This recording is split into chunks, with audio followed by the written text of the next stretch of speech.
Hello everyone, my name is Dmytro Tuzhanskyi. I'm director of the Institute for Central European Strategy.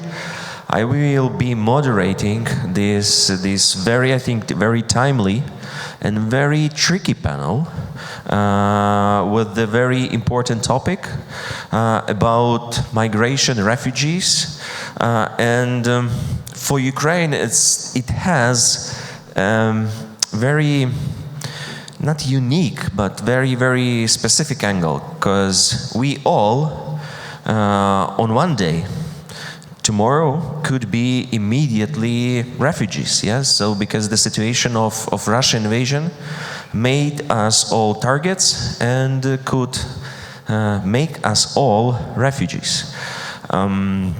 Before my introduction of these brilliant speakers, we already discussed this topic in this small circle. I want to share with you, let's say, my personal experience. So when invasion started, I was abroad. So coincidentally, I traveled abroad 10 days before invasion under the international contract, and I remember when invasion started, and these first days, first weeks, especially, I was to Hungary. It's another very, very traumatic, let's say, experience at that time, despite this is the country I really like.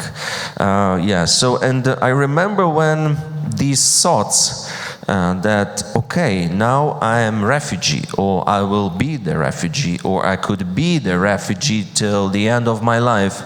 This is something really ended up with a deep depression, my personal depression, and I remember this bubble I was in. So apart my wife, nobody supported my idea to come back. Yeah, so to be refugee, it's the experience you definitely want to wish to anybody. And right now it's not just a personal topic, it's a challenge for the West, challenge for authorities, challenge for politicians, and this is exactly a challenge for media. This is exactly we are going to discuss together with you, but also with my brilliant panelists. And please let me introduce you Mariia Horban, the journalist at Free Europe Radio, or Radio Liberty, who has good expertise, especially this Irish angle of this refugee or migration topic. Also, my pleasure to introduce you Jörg Lau, international observer from Berlin, Die Zeit outlet, and last but not least, colleague from Spain, from Madrid. I visited actually recently, the very warm place, I must say. Spanish journalist who has in-depth expertise in gender, human rights issues. And so let me take a sit, and let me also put this first question, and it will be a little bit provocation from my side, and it's up to you how to react. I started already from Hungary, and my question will be also from Hungary. So please, how do you think? So Viktor Orban is right, or he was right, calling migration crisis 2015 as a key challenge, key problem for Europe, for the West, which determines actually the current politicians. And in this regard, you agree or not, and what is the stance of covering this migration topic?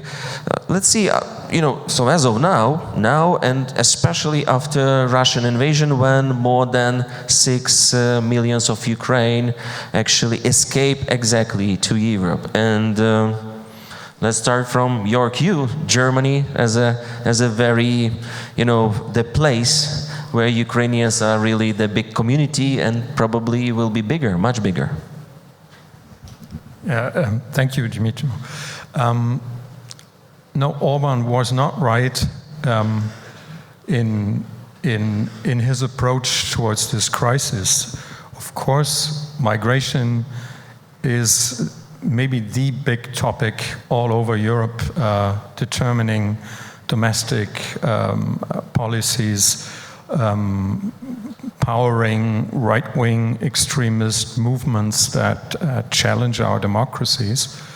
And Orban tried to be the champion of that movement that is currently destroying democracy from the inside, and the migration issue is something they thrive on. But to go back to the historical moment you mentioned, that was when many Syrian refugees came to Europe, and not just Syrians, also Afghans, people from Iran, Iraq, other places. It's underappreciated, I think, looking back to this really tumultuous period, how well in the end it was managed. I mean, there were a lot of hiccups, and for myself, I was among those arguing in our paper, okay, we need to welcome these people here, but we also need to talk about how to manage migration, how to maybe also restrict migration, to differentiate between those who are really refugees and those who are coming to our places for maybe good reasons, but not out of a total existential threat like the Syrians did. And there were problems with managing and restricting and controlling migration that really helped the extreme right, painting this as a total disaster, catastrophe, loss of control. It helped propel Brexit, I think, because the Brexiteers were arguing, take back control. That was their motto. So I think liberal democracies have to tread very carefully here, have to defend openness and human rights and the asylum system, but they also have to address the problems and the fears that come with these huge waves of migration. So to conclude, Orban obviously saw a topic that he could thrive on, but his recipe, just let's build a fence, just like Donald Trump, is not the answer. It can only be part of an answer. This is not the Europe we want, the fortress Europe that he envisions with all white, all Christian people. It's a fantasy, a dangerous fantasy in my view. But I'll leave it at that. Yeah, sorry. Yeah, thank you, Mariia. So could you also share, the same question, but could you also share your experience in terms of angles on the topic of both Ukraine refugees, but migration as such, and using, by the way, your experience in Ireland or with Ireland on Ireland? Okay, so what I can say, of course, migration crisis is a challenge, and migration of Ukrainian after the full-scale invasion was the biggest migration crisis since World War II. And of course, it was really difficult at the beginning because we remember those messaging when people were staying in the schools, in the basements, in the airports, everywhere. And I remember, for example, Czech Republic told that we are out of limits, we cannot take more refugees, so please help us, help us. But now it's manageable. There's a system, there's a lot of law agreements. Temporary protection system works really well, but people are still struggling because it's really hard to integrate, because when you don't know when it will end and how it will end. So we still have challenges with integration people and with disinformation, because people feel really lost, and Russian propaganda machine works really well. And from what we can say, we still need to cover this topic with all new challenges which are really happening every day. Thank you. Patricia, could you share your, let's say, Spanish context? Yeah, you told me at the beginning that this migration or Ukrainian refugee flow is not an issue for Spain, but still, yeah, you hosted, you know, a lot of Ukrainians, and where they are in the, let's say, front pages or not? Well, still? The key thing is how we tell the story of that migration, I think. And to go back to your question at the beginning, Orban was not right, but he knew what he was doing. But he knows, because he knows that migration can be a polarizing theme for societies. So he was using that to create fear and to sustain this idea of the threat of migration. So we need to be, as journalists, like we are so important on the construction of this narrative. And for example, if I ask you to think about a migrant person or a refugee person, me personally, I think about, I don't know, Leo Messi, Shakira, but that's because I've been working on migration for many years now. But the average people will think about a person that is desperately trying to arrive to Europe and is seeking, you know, help or is in need of help. So we are building this idea of the migrant or the refugee person being in need, or either a victim or either a person that is a threat. And that is very, very dangerous, because that can sustain not only a humanitarian point of view or a humanitarian narrative, but that idea can sustain the narrative of danger. So we need to amplify the scope. And as Jörg said as well, like we need to focus on the system, because the system is failing. The refugee system is failing, the migrant system is failing in our countries, and we need to focus on how to make this system better. First of all, safer for the people that is trying to arrive and that has the right to move. I mean, the history of humanity is migration. We've been moving since the beginning. And so yeah, it needs to be safer for the people that is trying to move, and then it needs to make sense for our governments, for our policies, and for our countries. So we need to really put the focus on that kind of narrative instead of keep talking about migration continuously from an emergency point of view, or the crisis idea of because mainly when we see news about migration on media on the front pages, they focus on the crisis. They are always talking about the crisis or the problem that is having people coming to our countries. But where are the other stories? Where is the data, for example, about the industry control of migration? All the private companies that are making money thanks to the idea of security, and that we need security to make this Europe, the fortress Europe, a real thing. Where is the reporting on that? We need to change the scope urgently. And also, yes, in Spain, the welcoming or the management of the Ukrainian refugees coming is a great example on how things can be done well, because the system worked. The stories and the narrative about Ukrainian refugees, they were normalizing the idea of people coming to our country in need. So the system worked in an amazing way, and there was no social alarm.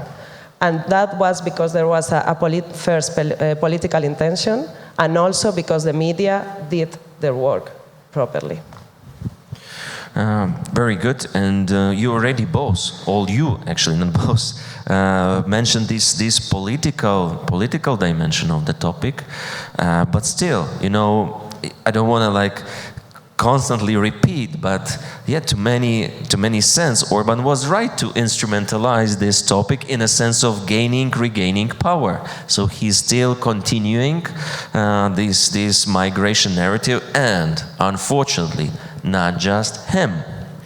And unfortunately, not just conservatives or conservative governments right now are talking about, this restriction mainly of migration or rethinking of migration. So could you also share your perspective how this topic of migration since 2015 till exactly 2024, and since this global crisis and since invasion, how this topic developed in your countries, in your media space, in terms of exactly politicization, instrumentalization of it, and Jörg, probably from you. Yeah, so let's do the same. No, I'm giving you. Okay, thank you. I've been a foreign editor for my paper for almost 10 years, starting in 2013. So I've had a lot of stories about refugees on my desk, and had to make decisions about how are we going to address this issue. And I would like to share with you that I have developed a problem with the purely humanitarian outlook on these issues. Of course, you want to tell the story of the poor people in these boats, or people dying somewhere. We just published a story, for example, quite a good story I find, about a cemetery on the island of Lesbos where all these people are buried without names. These are the people that nobody ever hears about. Even their relatives don't know where they are. These are mass graves on the outskirts of Europe. So these humanitarian or shocking stories are important, but they cannot be, I think, the main thing we have to work on, because we need these migrants, refugees, whatever you want to call them, are subjects with an agency. They make decisions, and these decisions have political backgrounds in the situation they come from, but also in terms of what they hope to find where they go. So it's important for me to present people who take the decision to leave or to stay, like you had to, as you just described in the beginning. Am I a refugee now, or am I going back? You have agency, and you invest a lot, and maybe all your relatives, in the terms of people who come from Africa, all the relatives invest a lot in these people who go somewhere else, and this is something I think most readers or viewers can relate to, and it helps counter the dehumanizing framing of refugees as a mass of numbers that just come to our place and want to take stuff away from us. And it also maybe helps decision makers to find the places where political decisions actually make a difference. The Syrian refugee crisis didn't come out of nowhere. It came from us not intervening in the Syrian war. It came from the terrible situations in the refugee camps. So it was just a matter of time when it happened. And the same with the Ukrainian refugees. This is not just because people are looking for a better life. They have a reason to go. So, and even looking for a better life is not a bad reason to leave your country. So I think it's important to have these human stories, but also to inform them with the political background and the context, and make these people look like they have agency and they make decisions, and we also have agency to help them, or to help change the conditions that force them to leave. So that's my frame. But before moving further, additional question. But what to do with politicians?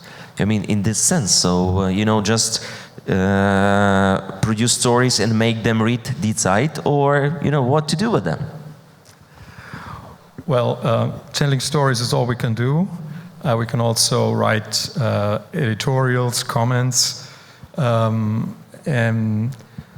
but I think this terrible situation with millions of people on the move, maybe more than at any time since, at least since the Second World War, for journalists, I'm not, please don't think I'm cynical here, but for journalists, it's actually a great situation. These are millions of stories that all are relevant and are interesting to people. If I can just add a personal note, not many people know this, but people who are read as ethnic Germans like me, very often have a refugee background. Like my family came from what is now Poland, had to flee before the Red Army came there, and that's 13 million of Germans after the Second World War in 60 million in Western Germany. So every fourth had a refugee background. And you can also work with that as a journalist, with this context that people have from their personal and family experiences.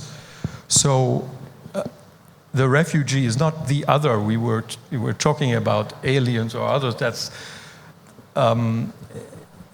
you can trigger this also in your way to address these issues, and then it's up to politicians to do that. We cannot really influence them. That shouldn't be our first imperative. So elections are coming. We can. I mean, at least European elections. So, Mariia, your turn. Yes. So, where these new cracks are, and how politicians are, you know, doing this, let's say, dirty work, but from their perspective, very potentially smart, maybe cynical, but you know, how migration was instrumentalized since 2015, and what do you see how, and by whom actually, Ukrainian refugees are and where so instrumentalized as of now?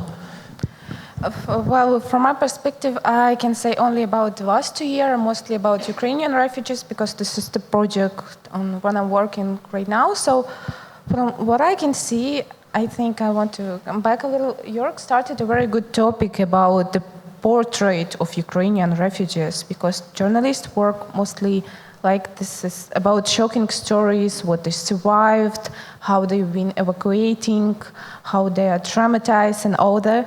But this is just a part of a story. We need to show more portraits of Ukrainian refugees, because through media, society can see them, learn them. For example, I remember the stories like that also was used really a good disinformation by politicians. Like Ukrainians came to Europe by very expensive cars. They are not in need or something like that. But this is the story we need to tell, that there's a war. People come from the war not because they want to have a better life. And politicians often for the last year, from what we see in European countries, the level of xenophobia and some hate speeches to Ukrainian refugees, they are becoming bigger and bigger, and politicians use this. And we saw this very good at the election times in Poland, when the migration questions won one of the biggest to politicians, and they really good manipulated this to the Polish society. For example, like Ukrainian refugees don't want to work. We spend so much money on them. They are unthankful. They don't integrate. They don't want to learn the language. But in Poland, the last year, migrants gave more taxes that there were money spent on them. So I think this story about the portrait of Ukrainian refugees must be covered more because, and to all the refugees must be covered more because people are becoming the part of society, temporary or not, and we need to focus on this topic. For example, in Ireland, Ukrainian refugees can be elected in the city council. So they can be like a voice of this small part of society to tell about needs of Ukrainian. And this is very important as for me. Just a quick additional question. Did Russian propaganda reach Ireland in terms of undermining Ukraine's support by actually this mystification of Ukraine refugee flow?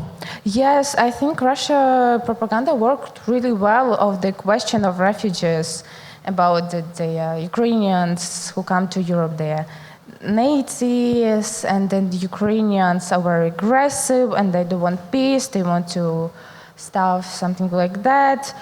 And that was really important that I think it's important to start that there was unfortunately, some bad communication from Ukrainian government in several questions, like, for example, Ukrainian children then were taken from parents to society, to social service because of some issues. And Russian propaganda took this topic and they worked really well with those topics. They tell to Ukrainians in publics, in media, in some Facebook groups, do not go to Europe because Europe will take your children and they will not give it back.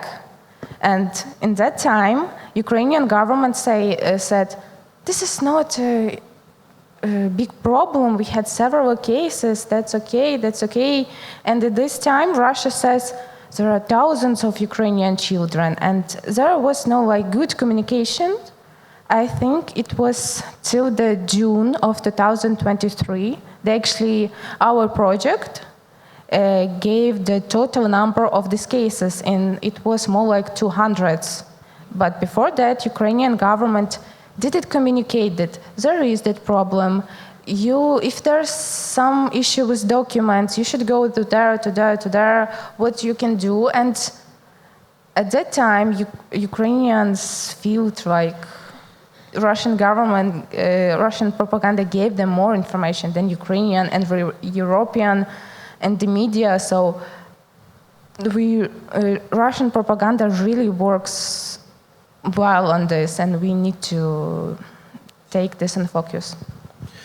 Patricia, your turn. And additionally to this previous question, so first, yes, of course, who is exploiting this migration and Ukraine refugee flow case or topics in Spain? Did Russia propaganda or does Russia propaganda reach Spain? And especially during elections, yeah?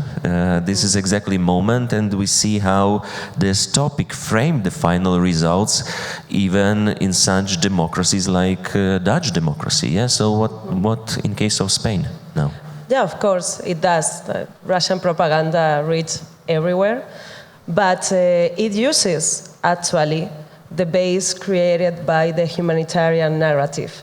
Because what you said, Jörg, I mean, I really agree on that, because the humanitarian narrative can be so dangerous on building the stories always from the same point of view that keeps fertilizing the idea of the refugee or the migrant person as a person that is, someone in need or someone that is dangerous, because it's also the other, is this alien that we don't know and that is different from us.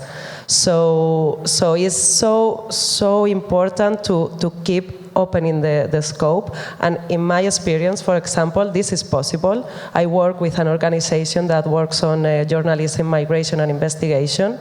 And we try to change the public narrative and the public debate. We try to influence the public debate on migration.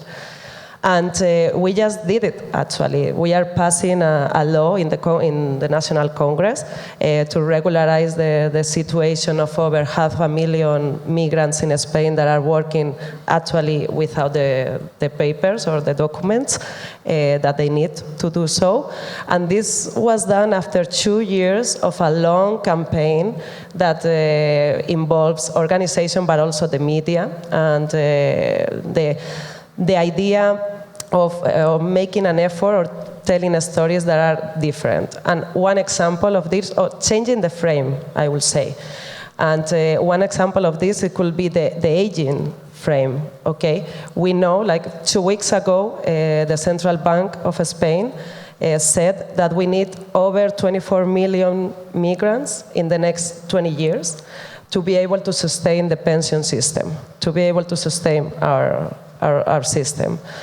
And how are we going to do that? How are we going to approach this discussion? We need to start now, and we need to do it from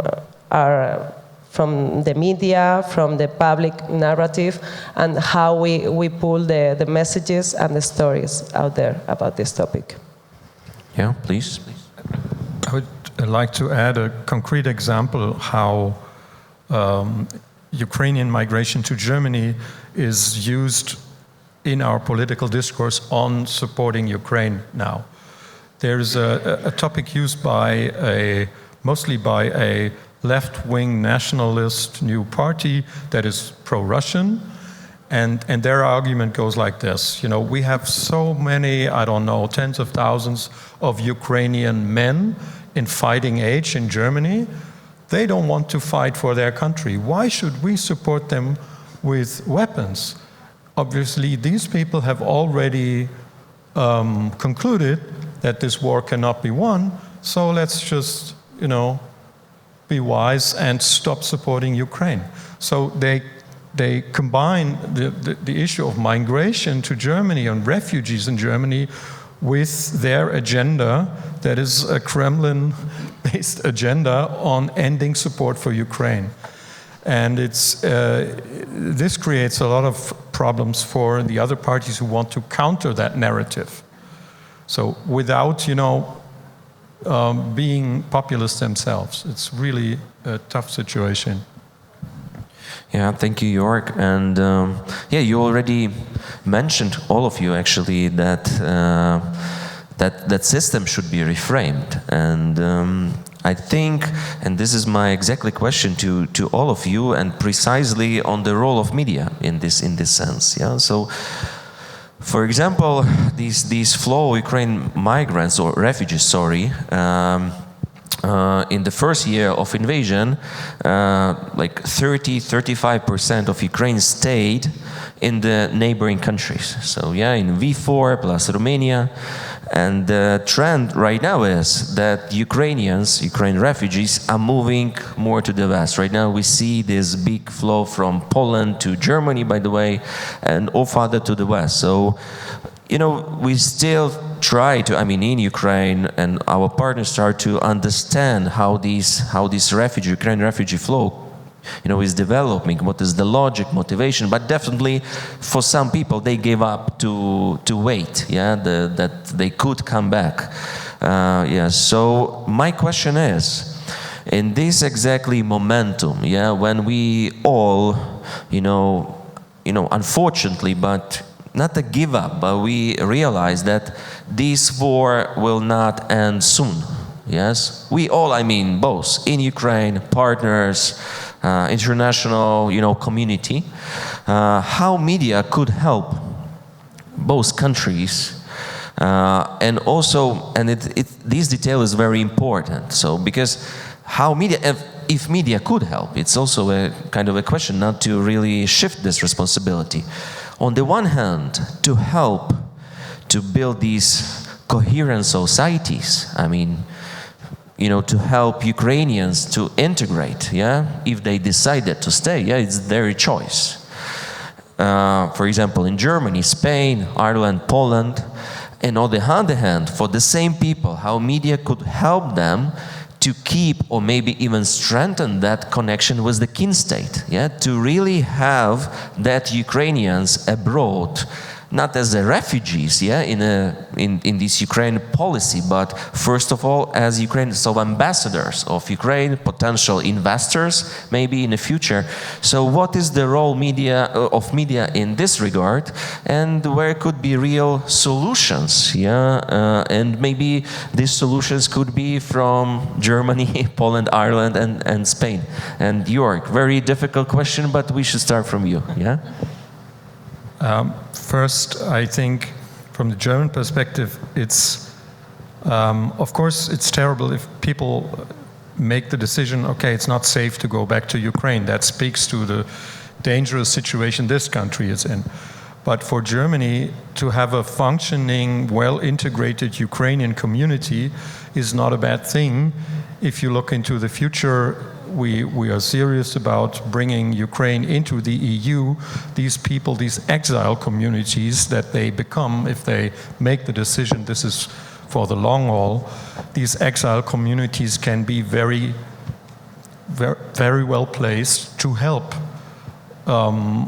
find the right policy towards Ukraine, speak out for Ukraine, be translators. So, of course, it's not a good situation if more and more people make this decision, but it's not a catastrophe. It can be something constructive, and I think, but I think it's a real change of your own mentality if you decide, okay, I'm in exile now. I'm not. It's not temporary. It maybe it's not because I'm persecuted in Ukraine. It's for my children. It's for my own safety, and I think we have to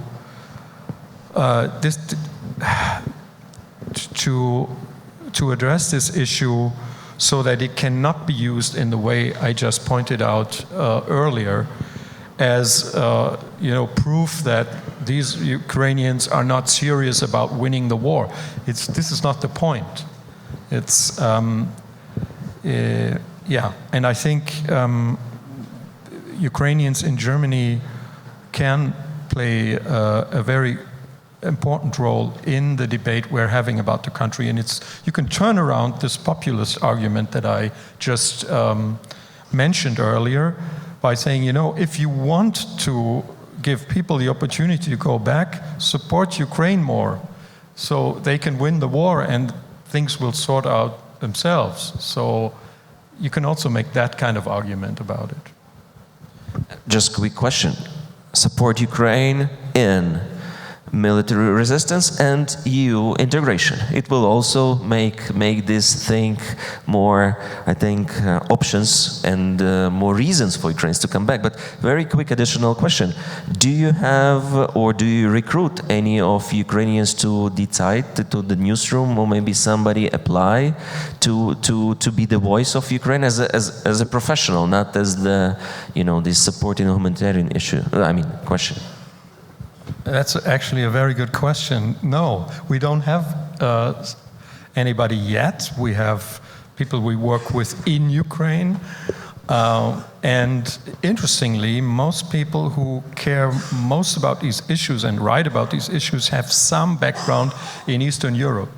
Poland, our correspondent, who's now in Kiev for, I think, the second year, she has a German-Polish background, and I think it's not a coincidence that she's so passionate about reporting from Ukraine. But we don't have a Ukrainian national yet, but this is a very good point you make. I'll bring that home. Yeah, please, because I know that your colleagues in newsrooms, they are very keen to actually employ, Ukraine journalists, not Ukraine journalists, but Ukraine journalists. Mariia, your turn, where we could find and should find solutions and how media could actually help in this sense, to help politicians, systems to be more smart and to be more relevant to exactly this momentum? Well, from my perspective, I think we need to hear more voices And we need to stop the stereotype just like the poor refugees who flee the war. We need to hear strong voices, Ukrainians who are trying to elect to city councils, Ukrainians who started an NGO, Ukrainians who volunteers and some coordinates help to Ukraine. We need to show the Ukrainian refugees can be the part of society and that they have voice, and maybe it will also help to more Ukrainian refugees who still feel lost, who feel like they don't have some rights in those countries to feel better, to feel stronger. And from what I see, there is still issue, what I can hear from Ukrainian refugees, because we talk a lot, we make many stories about Ukrainian refugees in different countries. Sometimes when it's a local problem, local media are not ready to talk about this. They are just ready to make some portrait stories, small, nice or touching, sad. But if it's the problem with some getting help with schools and stuff, they say, oh, it's very difficult. We don't know how to do this. So the challenge for media is also to not be afraid to take difficult stories. And from my perspective, also the challenge of Ukrainian media is to tell more about Ukrainian refugees, tell more numbers, because in Ukraine we still have some stereotypes like Ukrainians go there and they don't care about Ukraine and they already started new life and we totally lost those people. This is not true, actually. We need to tell numbers more like sociological answers, who was ready to come back, who started her life, how those people feel, what they are doing, how they support. So just the quick answer should be just to let more voices talk. Patricia, you already mentioned about the bill. You initiated your project, your team. So I think this is the very good example. But could you share more? And for example, a kind of also a tricky question. Where do you think media are, let's say, not ignoring their responsibility or not working until the end, where they should put more, efforts in terms of covering migration and specifically also Ukraine refugee topic as well. Yeah, I want to follow up with what Mariia said, because it's so urgent that we include more voices and more scopes in our stories. And for that, diversity is key, like you say. And diversity is such a pending theme in media outlets in Europe in general. For example, I have 4 close colleagues. They arrived to my organization. They are 4 journalists from Syria. They arrived as refugees in 2018 to Spain. And after 4 years or so, there was no way for them to work in Spain as a journalist. Okay, they couldn't find a spot in any outlet. So we helped them to create their own magazine. So they have now their own outlet. It's called Bainana, and it's the only magazine in Europe that is bilingual, both Arabic and Spanish. And they are just, it was the only way they could get the stories they thought they were important out there, because they couldn't find a way to tell the stories in the regular media. So we have a lot to do as journalists in Europe as well, to make the effort to open the space, but for real, not only like, to do the check. Oh yeah, I have a journalist in my outlet that is an immigrant. No. We need to really open the space for diversity in that sense. And also, we need data. As journalists, we need data.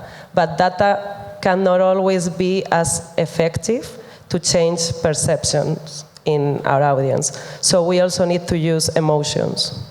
And we need to be able to combine both, and also not to react to the frame that the conservative or the far right or the hated speech is using to instrumentalize and dehumanize migrants or refugees. We need not to react. We need to create our own narrative without answering to them, because every time we try to answer or to denounce hate speech information, we are helping as well to spread that message. So we need to be really, really careful on how we approach this kind of information, and we need to use data, but use it in the right way. For example, what I mentioned before, the migration control industry, is this is such a big conglomerate, such a big lobby in Europe, and no one is paying attention to that. Like, for example, in Spain, we are the only organization really investigating about this. And there is millions of euros of public funding in the hands of, I don't know, 100 private companies that are winning with this idea of security, and they are winning with the narrative of presenting the migrant as a threat, because they are winning fertilizing our borders with this idea. So we need to denounce. We need to get more information about these companies and this industry, for example. Yeah, thank you, Patricia. Before we will move for this Q&A session, please be ready to ask and raise your hand. I have a last question to all of you, and if you can also share kind of an example or the case from your, let's say, experience, how you convince your editor or another outlet, if you are doing as a freelancer, to cover the refugee or migration topic. So what kind of arguments you use? Emotions? I don't know, blackmailing or something like that. So if you have any personal stories, recent stories, please do as well. It's very interesting how to convince that this is still important, this could be readable in a sense of numbers as well, or watchable, let's say. So what methods you use?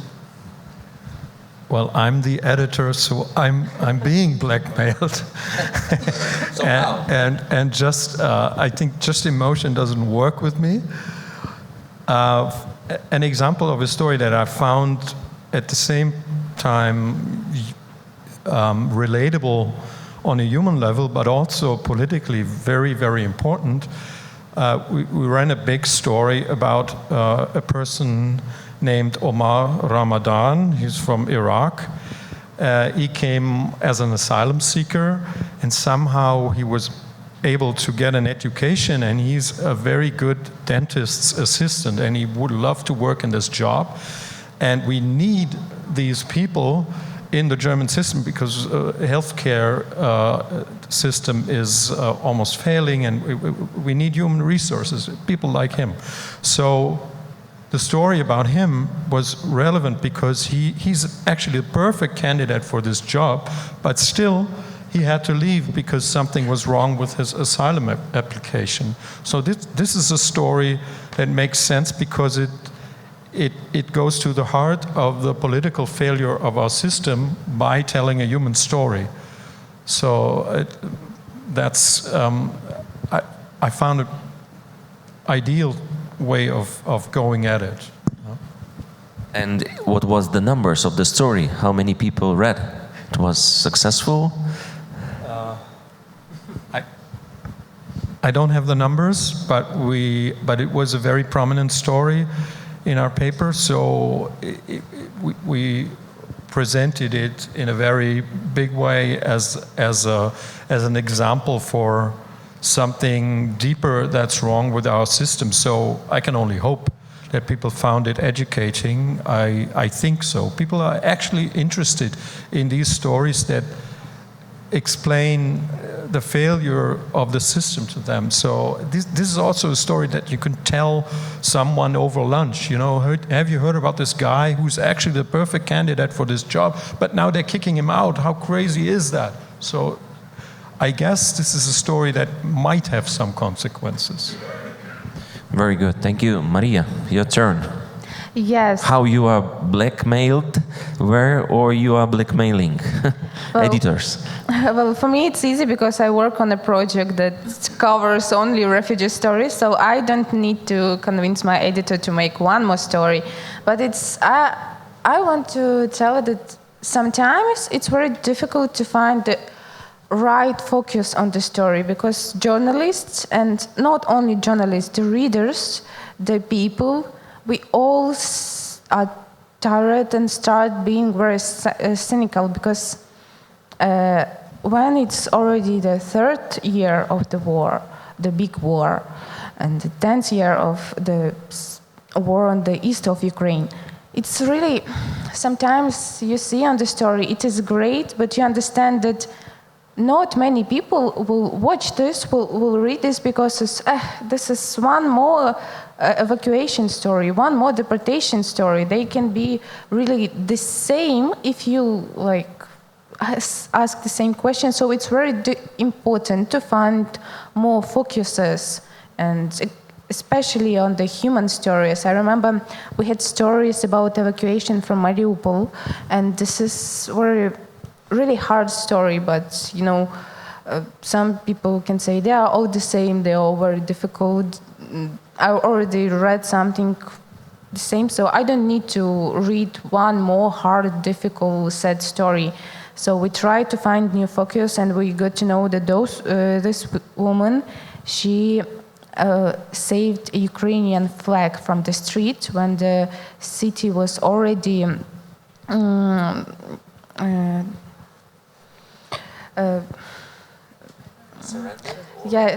occupied. It was already occupied. So she, on the street near Russian block post, she saved the Ukrainian flags, and when they were evacuated through Russia, through all Russian block posts, through Belarus block post, she took the flag and she kept them in children clothes. And this about her. So it's really difficult, but it's really important to find new parts of the story, something new, because people are so many, and we need to hear voices, and we need people to read them. So we need to work well. Okay, thank you, Patricia. So, what else? What kind of other techniques apart establishing separate media? Yeah. Well, it's really difficult to pitch stories to editors or to media outlets about migration, because normally there are always, we talk about migration when there is a current news that needs to be addressed about the issue. But I will say that besides what my colleagues just said now, we need to focus not only on the media, but we need to focus on the audiences that are going to receive or are hopefully going to read or see our stories. And in that way, I think we are missing the point. Because, we know for our work that audiences in general, for sure in the past 10 years, are tired. They don't engage with news that talk about suffering, wherever. They don't want more drama. They are tired of crisis after crisis. So we need to find the space to be able to again engage with the people reading the stories. And for example, there is always an original way to try to find to catch the attention of the audience. But for example, last year there was this silly story about a young immigrant in France. He was in the country for 5 years or so, and he was working in a bakery. He was living with normality, but he didn't have the documents. And suddenly, after 5 years, he was discovered, and the authorities wanted to expel him of the country. So his boss he was outraged, no way, I'm gonna, we have to do everything in our hands to keep you here. So he started this public campaign to support his worker. And all the media, in Spain at least, they focus on how good this boss was. you know, the white savior story, you know, like, oh, this, I mean, and this immigrant is also like, it's an example of all the good things that you have to be in life. Young, responsible, good, doesn't make doesn't give any problems or doesn't make any mistakes. So when we approached this story, we wanted to tell it, to tell this story, and we thought, like, come on, since when do you need to be a hero to be French, to be Spanish, to be Ukrainian, or to be German? Since when you have to be so good that it has to be impolute to be able to get your documents or to be recognized by the system? So we titled the story that way, like, since when do you need to be a hero to be French? And it was like the most successful, like it was really read in the space that we have in a Spanish newspaper, and it was a success. And it also helped us to tell a story, not only in a different way, but to make us reflect in ourselves compared to this image of what it is an immigrant.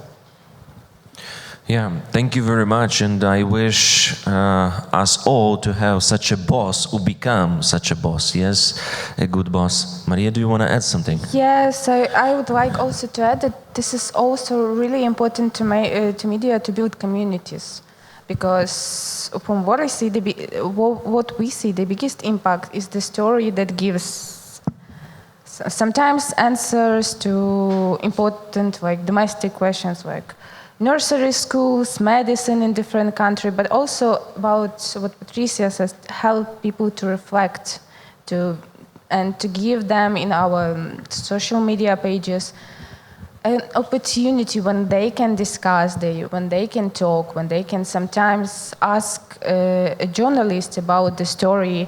Like, for example, I had a story about Ukrainian children that was taken away, and father who stayed in Ukraine, he went to Belgium to take this child back, and after that we saw many people asking us, give us the number of this father, because we have the same situation and we don't know how to do this. And that's why it was really important to make the story as an instruction to other people, and to have the good environments when they can discuss and ask the reporters and ask sometimes the heroes of our stories. So this is also about building community in media pages. Okay, thank you. Right now it's time to take some questions, and yeah, please raise your hand. I see already two.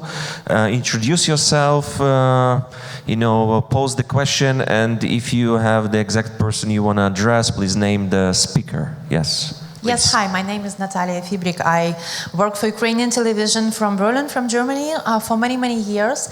And what I experience now is such a gap between Ukrainians who left or who returned and who are still abroad. I have a good friend. She's a film producer. She also moved to Berlin, and in 2022 she had the idea for a series about Ukrainian refugee women from different parts of Europe and how they cope with that. And very soon she understood that, like, it's not going to be popular in Ukraine. So a lot of Ukrainians say now, like, you left us. Maybe like you kind of betrayers, and we are not interested in what you do there over there. So how would you comment on that? Do you see this gap as well? Maybe Mariia, first, like, to you, and what are the reasons and what to do with that? Okay, good, Mariia. Yeah. Okay, I'll start. The gap is really big, because Ukrainian who stays in Ukraine, they often feel left. They think that Ukrainian refugees left them and they are not part of Ukrainian society. And that's why I said we need more voices to tell about people who are abroad, but they still try to help Ukraine. They still to focus on coming back to Ukraine. They sometimes, for example, many people told me, like, yes, we're trying to study here, But that's because we will get education, and with that education we'll come back to rebuild Ukraine. But also, I think there is a big issue with Ukrainian government, who give us mixed signals about Ukrainians that they should come back, like it was said in Sergei Leshchenko's interview about it. It is already safe. You can come back. And after that, before that, we had also similar words in President's speech on New Year's. And after the First Lady says, where to come back? There is no enough safe place to come back. So we also need to, Ukraine should speak more. Ukraine should have a systematical program how to Ukrainians who are abroad can feel a part of Ukraine, and also what can we do to get those people back if they want to, and how to make Ukrainians who are abroad and still in Ukraine more united. And unfortunately, we don't have this. Somebody wants to add? Jörg, Patricia? No? Okay, good. So another hand, please. Tamar Ginzurashvili, Media Development Foundation, Georgia. What is the role of the Russian diaspora abroad in creating anti-Ukrainian, anti-migrant sentiments? And I mean the so-called Ruski Mir, supported by Kremlin and considered as a soft power. And they are not only spreading disinformation, but staging protests and presenting as a protest of Western society against Ukrainian refugees. Thank you. So it's a question to all of speakers. Who has some experience on this field? And we saw this protest in Germany. Maybe Jörg will respond to. So Jörg. These protests have been rather small, and I think in the German media they have been decoded as, well, either Kremlin led or protests by people who live in a bubble of Russian information war, which is a sad thing to say. This exists in Germany, and it's obviously fed by the Russian propaganda machine. It's also fed by a sentiment of Russians in Germany becoming more and more nationalist and pro-Putin, with the feeling that they are targeted as being a dangerous minority. I don't think they don't have a great impact on our debate. This is seen as something rather exotic, sometimes dangerous.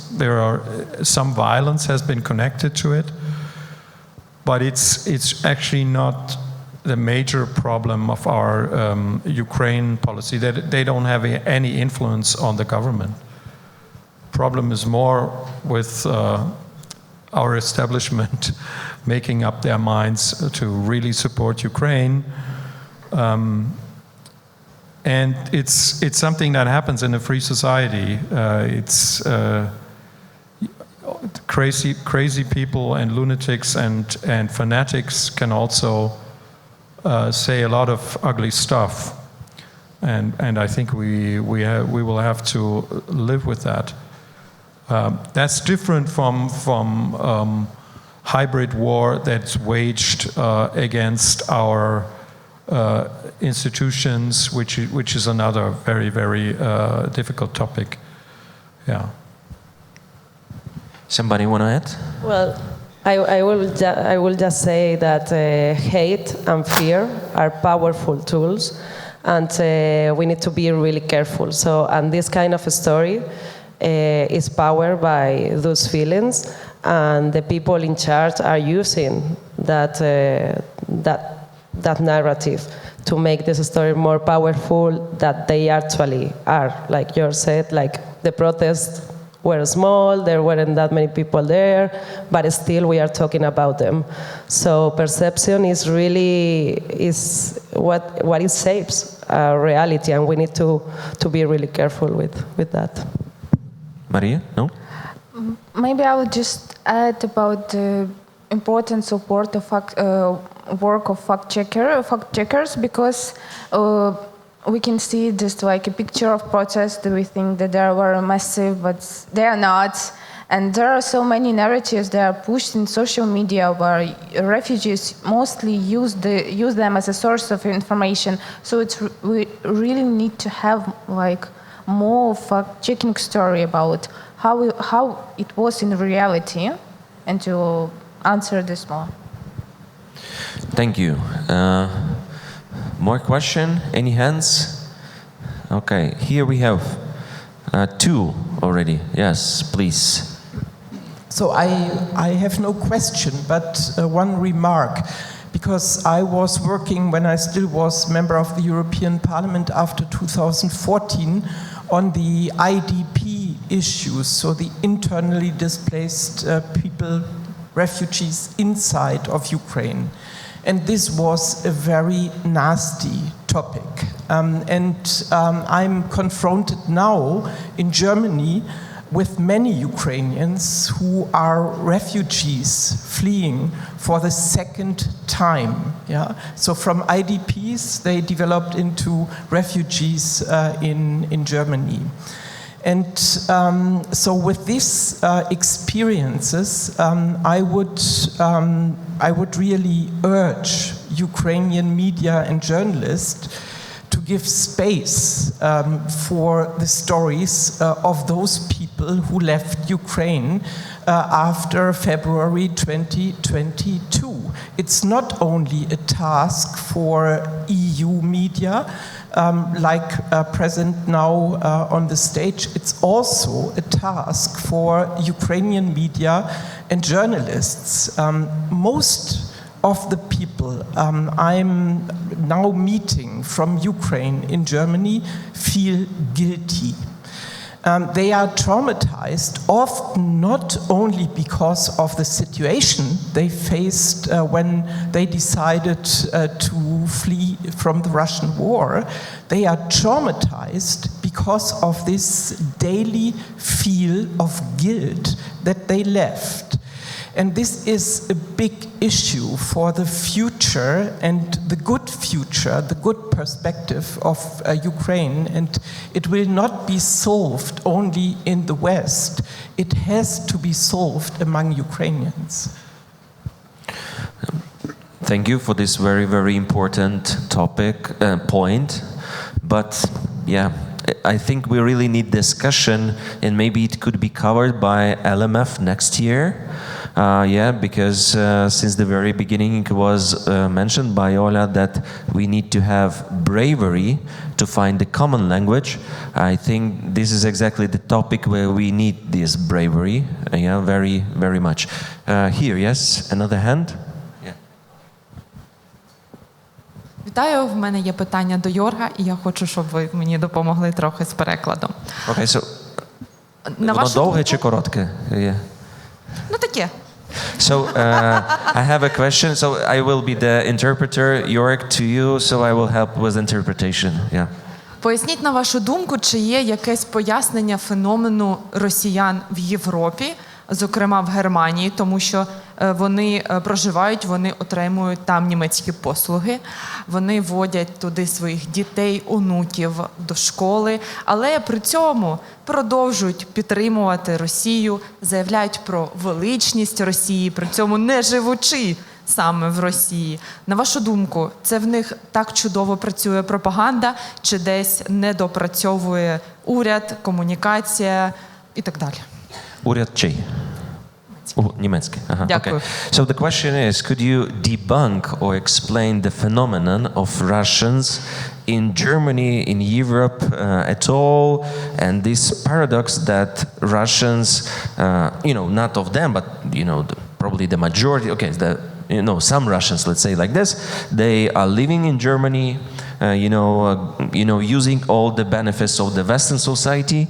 Their children, families are benefiting from this very liberal Western society. But at the same time, these Russians are still very pro-Russian, anti-Western, supporting Putin. And where is the problem? Yeah, so it's the Russian propaganda still has so influence on them, or we and your government maybe are doing not something wrong, but not doing best.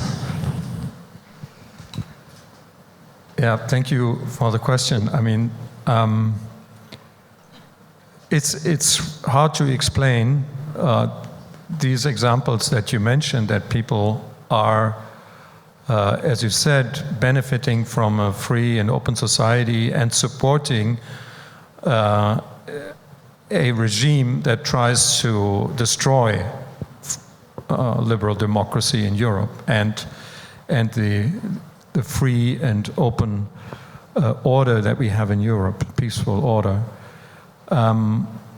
I can only speculate. Some of them may be profiting from the regime. Some of them may be saying stuff that they think will help them or their relatives because they don't want to give up Russia, but still want to profit from a nice life in Berlin. But I would also say that it's not representative of the whole exile community we have in Berlin. We have very many people who are totally on the other side and have made a very brave decision to come out against Russia. I have a colleague in my paper who was living in St. Petersburg when the war began. He came to Germany.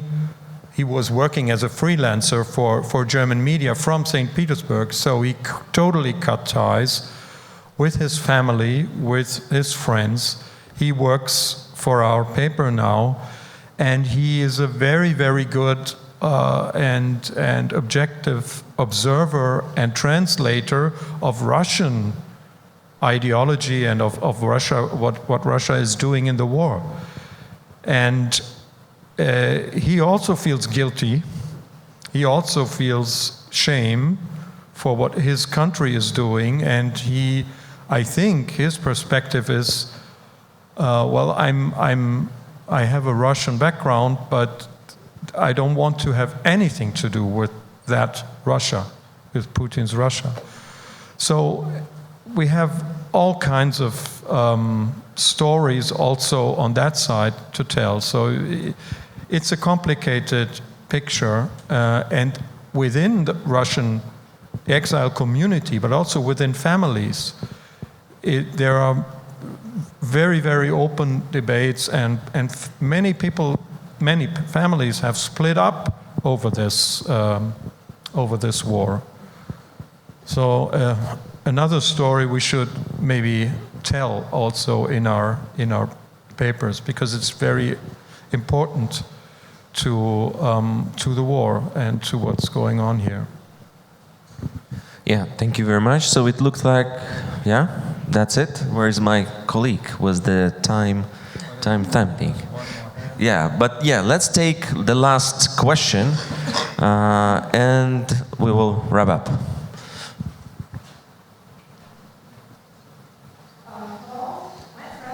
In Germany, and they say that even the German language teacher from the job center is Russian. Translators are also Russians. How did this become possible? How this become what? Як це стало можливим, що росіяни вчать українців німецької, перекладають німецькою і... Okay, Jörg, another question to you. Yeah, so sorry. Yeah, so the question is, але могли би ви пояснити, тобто, а в чому проблема, що це росіяни? Вони можуть транслювати власне свої Okay, dobre. Okay, so I just asked because, so the question is how it could be, and is this a danger, a trick, that when we have Russians who teach Ukraine refugees correct or translate Ukrainian positions, thoughts they could intoxicate them with their own narratives, interpretations. Yeah, so in Germany, based on the experience. Yeah.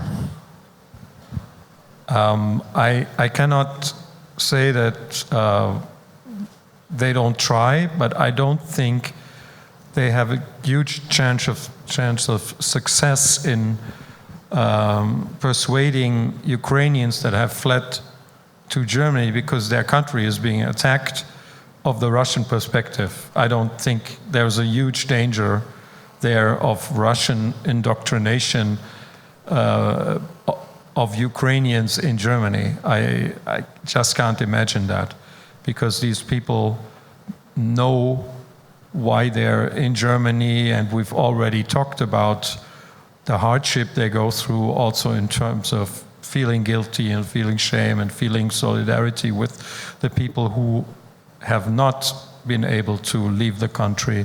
So I don't think they are very good targets for propaganda. I'm skeptical about that. Okay, good. Thank you very much, both my colleagues, panelists, and very, dedicated audience. Thank you for this discussion, and we have already tasks to do.